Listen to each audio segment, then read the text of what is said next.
Hello, friends. We have with us here today Mr. Kaushik, Counsel, Supreme Court of India. Harsh, thank you for joining us and giving your time for this important discussion. Um, the occasion is on our beloved copyright amendment of 2012, completing 9 years now. And every year, every year we hit that date. I make it a point to have some discussion around it with industry people and the lawyers, because I think it's a legislation which is very close to all of our hearts, dealing with in this space. So Harsh, wanted to know your views. I mean, according to you, has the amendment met the objective with which it came into place in the with which it was introduced? First of all, thank you, Anushree, for having me, and hello to all the viewers. And I hope everyone's healthy, and I wish everyone the good health and they stay safe. Well, I would say, I mean, the 2012, in that sense, according to me, was quite a watershed moment in respect to the Copyright Act and the provisions that were there earlier and the amendments that came in. They're quite substantial and I would say quite transformative, if I may say that. Some of the provisions which were brought in, like statutory licensing, and also the amendments to Section 18 and 19 of the Copyright Act, which provided for equal share of royalties, the much controversial equal share of royalties for the authors and composers to be given. Those amendments, I believe, were very, very transformative and quite substantial in nature and had an impact on the industry. Now, to say whether they have been able to, whether they have been fully implemented, whether justice has been done to those amendments or the intent with which they were brought in, I would say largely yes. While the pace initially when these amendments came in was quite slow, I would say, in the implementation of these amendments. But with time, I would say people have understood the impact of bringing these amendments. And also, I would like to add that initially, maybe because the pace was slow, because people didn't quite understand the amendments. And that for that, I believe the fault lies at our doorstep, as in the lawyers, because some of the provisions are not quite clear. I mean, the way that they've been drafted and the way they've been put in the Act, the provisions are not as clear as they ought to have been. So it probably took time for the industry to align itself to the provisions and how it will work with these new amendments in the first place. So, as I said, initially the pace was slow, but in the past few years, I would say it picked up. And yes, the implementation started happening of provisions of Section 18, 19. And insofar as the statutory licensing is concerned, for example, recently a judgment came out in December whereby the rates for the radio industry was fixed. So I believe we are moving in the right direction. The pace could have been better, I would say, but definitely we are moving in the right direction in terms of implementation of these provisions, I would say. So, if there was any change which you think would make the act better, like what would that be? Is there anything which you would suggest? I mean, there are several, if I may say that, but that I think holds true for any act. And if you ask this question from any lawyer, he'll have 20 suggestions on any act as to what the improvements possibly can be. So, but I'll keep this brief in the sense that what are the major ones which I personally believe somebody can look at. One, of course, is the amendments which are brought in or the provisos which were introduced to Section 18 and also some amendments that were made to Section 19. Whereby the rights of the author-composers were secured for getting their equal share of royalties. Now, what is the amendment that I'm talking about? It's more of a clarificatory amendment, if I may say, because the provisions as drafted presently do not bring clarity on three aspects as to once when the royalty is payable, how it will be paid, what do we mean by equal share of royalty, how the royalties will flow. Now, those aspects presently are being debated in court and parties are taking their respective positions in order to reach a conclusion. And there have been now, as I said, IPAB orders and all the judicial precedents have come as to what they actually mean. But it would be better because the intent of the law is always to not feed litigation, but to reduce litigation. So to that extent, if the law itself was clear, it would have been better. So definitely, I believe that the provisions of the provisos to Section 18 could be clarified, or amended to clearly bring out what the intent is, what are the different rights that we are wanting to give, and how we want the payments to flow, and who's actually held accountable or responsible for what kind of payment. Presently, as I said, while the section intends to do that, but the language is not clear. So there is scope for improvement there, definitely, in the provisos to section 18 and 19, I feel. Another aspect I would say, which is akin to this, is the performer's right issue, because some of the provisions of under the chapter of performers' rights, 38A, 39A, they again, when you read them together, the scheme doesn't become clear. Again, which has led to litigation. And the same logic I extend here, that the idea is not to extend litigation, but to reduce it. So, I mean, whether we want to protect performers' rights, even when they are being exploited subsequently in a movie, what exactly do we want to treat as performance, only live performances, or even recordings in studios, which then get incorporated in a film? Do we want that also to be protected or not?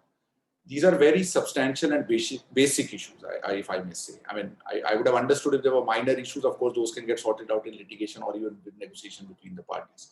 But these are very fundamental and basic issues, which would, according to me, it will be helpful if the act itself was pretty clear. At least the act must make it clear what it is trying to protect and what is it that it wants to be compensated for. So I do believe that there is scope for improvement of clarity again in section 38A, 39A, and the performers' rights chapter itself. Because presently it just simply borrows performers' rights provisions into the provisions of section 18 and 19. Now, one is not clear then what was the intent there. So it leads to some kind of a conflict and lack of clarity. So that's another area where the legislature, if it clearly brings out what it wants and the provisions are clear enough, it will help the industry work in a more non-litigious, if I may say, fashion, without fighting over these unnecessary issues. And another area, quickly, if I may say, is the broadcast reproduction right. There seems to be some kind of a conflict as to whether there is any right that we want to give in the rebroadcast to a performer or not. And what are the kind of rights that we want to protect in case of a rebroadcast. So that's another area which I believe can be looked at, because presently there seems to be some kind of a conflict between provisions of the Copyright Act on that aspect. And I mean, to keep it short, lastly, I would say one very strange amendment which was brought in, which I failed to understand, was abolishment of the, now that's of course not an amendment to the Copyright Act, but I'm just going a little off topic because that's something that's directly relatable to the Copyright Act. I mean, it's abolishing the IPAB after introducing section 31D, whereby as an expert body, it was given the power to fix the royalties. And because now it stands abolished, the power has now technically been shifted to the High Court, which is already so overburdened. And the expertise may, I'm not saying that some judges are very, very good with the IP knowledge, but I mean, like any of us, I mean, it's possible that a particular aspect may not be possible to be explained. So, I mean, putting that burden on the High Court to conduct that kind of a hearing, and we all know, and I was a participant in that, I mean, landmark IPAB proceedings, whereby the statutory licensing rates for radio industry was fixed. It almost took a month for the IPAB to conclude the hearing. I mean, the High Court will never be able to afford anything like that. They just don't have the time. So, I mean, I'm not able to quite understand as to what is being achieved by abolishing this expert tribunal. And so that is an area which must be looked at. Somehow we need to get back that power to an expert tribunal. And it can't be left to the High Court to fix the royalty rates under Section 31. So, I mean, I would say that these are really the broad issues. There can be several. Frankly, there is always scope for improvement. But these are the broad issues where I believe there is immediate attention is required, because the industry is unnecessarily suffering because of lack of clarity in these provisions and leading to disputes unnecessarily. So on this last issue which you raised, a lot of industry members keep saying that they would want special IP courts, special IP benches to be there. Do you see that as a possibility in the current framework? So an expert tribunal, yes, and I am frankly not as a lawyer, I don't oppose expert tribunals as a concept. There is a, school of thought which says that tribunalization makes no sense and that we must abolish all tribunals and High Court should be given more judges and expert benches should be formed in High Court alone. Like say we have some commercial benches in England, so they are very specialized in particular areas of law of High Court only. So I personally feel that that's not necessary because tribunals are provided they're given enough resources. If the number of appointments that are made of expert members are there, I believe they do justice to their creation because the amount of time that they can devote to a particular issue and the fact, and I think, like the old saying, practice makes one's perfect. So, because the same kind of issues keep coming back to them on a regular basis, they become very well accustomed to that area of law. They know the intricacies. They, in fact, even know when a party is trying to play over smart. They would know what arguments are to be accepted, what argument will be good for the industry, what argument will be bad for the industry. So their experience becomes very, very, I would say, enriched with the amount of litigation that they see or the disputes that they are able to adjudicate in that particular area of law. So I believe tribunals should be encouraged. Their appointment should be there. And the current system is not bad, provided, however, as we all of us know, that there is a major issue with appointments and the resources that are provided to these tribunals. They remain defunct for years, which is not advisable at all because people suffer, commercial rights, parties suffer.